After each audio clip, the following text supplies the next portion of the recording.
We've been married 8 years with 2 beautiful children, 6 and 7, whom I love with all my heart. I'm 37 and she's 34. Out of the blue a week ago, she reacted badly to a mess on the kitchen counter, which evolved into this full fight about how she feels like I'm her maid.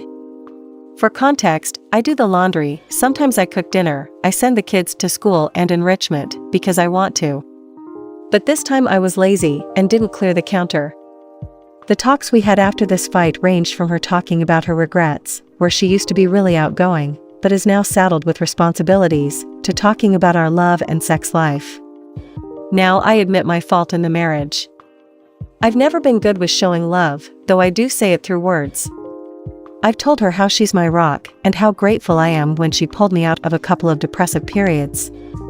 As for our sex life, I have a pretty low one. But I do try to initiate. Got shot down sometimes.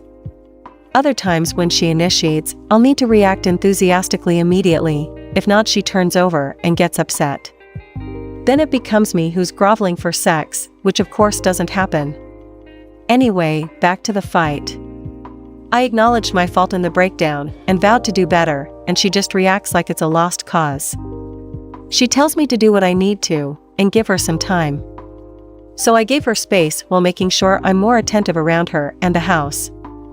Over the next few days, I start noticing her constantly on her phone. She's usually just watching Netflix, and also taking calls late into the night. In one of our talks after the fight, she mentioned, what if I found someone else? Putting 2 and 2 together, I confronted her and asked if there's someone else. Of course there is. It's a guy she met online a few days before our big fight. He's from another country, and she hasn't even met him in person. I fought back the urge to react with anger, and the topic of ending the marriage came up. Over the next few days, we've had talks about the options we have. Today, she came to me with an option. Continue to live in the same house and co-parent the kids.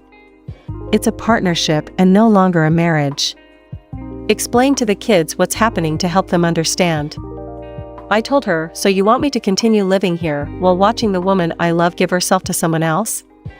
Of course she reacted negatively. I asked if she was still talking to him after I confronted her, and she said yes. Some more background, both of us came from broken families.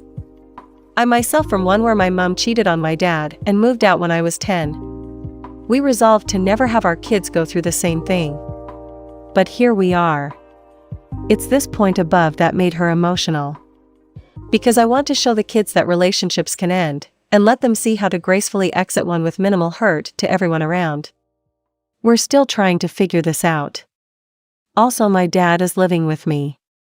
I convinced him, with my wife's blessing, to move into my spare room and rent out his apartment so he can retire. He's pushing 80, healthy, and the kids love him. If I go, it'll probably force him to leave too. When we part ways, the kids are my biggest worry. I could kick her out. She said she will accept it if that is my decision. But she is the mother of my children, and I don't want them to see something so ugly. If it goes to court, then I'm sure to lose the kids because my country has a very strong law that sees children from divorced parents end up with their mother. I've been having anxiety over the last few days just thinking about not being with my children. I don't know what to do from here. Anyway, thanks for hearing me out. My wife of 14 years finally admitted to having an affair with a coworker/longtime friend. In December, I found a bad-looking text, but she explained it away. Not 100% satisfied, I checked her emails 2 weeks later and found some pretty damning messages: bored in a meeting and thinking of you, taste test, wife sending her hotel information for an out-of-town talk, etc. Once again, she explained that it was all innocent and that while inappropriate, she would never do anything with him as they've known each other for years and she knows it's safe. If nothing else, there was a strong emotional affair, but I was pretty sure it was more. I discovered that somehow her texts were showing up on our daughter's iPad. We have 3 young children. These texts not only left no ambiguity about what was happening, but also plotted out their plan for lying to me. I confronted her with this, and she had no choice to admit it. This was 5 days ago. Since D-Day, she's been a wreck, crying, loss of appetite, begging for forgiveness, telling me that it didn't mean anything and that she'd do anything to stay together. I've also been less than great, to say the least. We've had a couple of conversations and she tells me that he means nothing to her, that she was flattered at the attention she was getting, that the sex with him was pretty infrequent and wasn't even that good, that she loves me and is riddled with guilt for what she did. She swears that this has woken her up and she will absolutely change. I believe her. Well, I believe that she really believes what she is saying. I don't believe that she can say what will happen in the future. I don't believe that she won't resent me if we stay together and she needs to change. I don't believe that she can and will change. I don't know what to do. I feel absolutely betrayed. I left my dream job to move and support her career. I am the one who does most of the heavy lifting with chores around the house, etc. I am the one who tried to have conversations about our far from perfect marriage and was constantly pushed aside. This should be easy. I should ask for a divorce. I should move on and find someone I deserve. However, there is something keeping me from doing that. Maybe it's just too fresh. Maybe it's the 14 years and 3 kids. Maybe it's that I really believe her sincerity and that she will never do anything like this again and she'll be more open and we could get the great marriage that we once had even better back. I'm really struggling to reconcile the messages back and forth between them and the very apparent love as well as her never stopping it until absolutely necessary. Even after she was semi-caught, they continued planning for an upcoming conference together, with her current actions/guilt/comments that she never truly felt that way about him. I told her that it doesn't make any sense. She agrees. As an aside, he is, and for a long time has been absolutely in love with her and would leave his wife and 3 kids for her in a heartbeat, I believe. Am I a total idiot for even considering trying to work things out? July 2020. My ex-husband proclaimed he had been unhappy forever and deserved someone more special than me. My world came crashing down. All these years, 13, I believed I had this rare special kind of love. I had found this slice of heaven. He was enough. Taking care of him was enough. But I was in the matrix. I didn't know any better. He never yelled at me and seemed supportive on the surface. However, he slowly eroded my self-esteem. I constantly was in fear of letting him down. Not that he got angry, but I could feel the disappointment. It was pretty easy to let him down. Laundry not folded the same day? A dish in the sink? Not wanting to work in our garden every day in the weekend? Not wanting to spend time with him in his garage all the time, because spending quality time with him meant doing what he wanted. I felt I was always at a deficit trying to keep up. However, he felt so safe. His body an extension of mine. I loved touching him and spending time with him. We laughed, had inside jokes and great discussions all those years.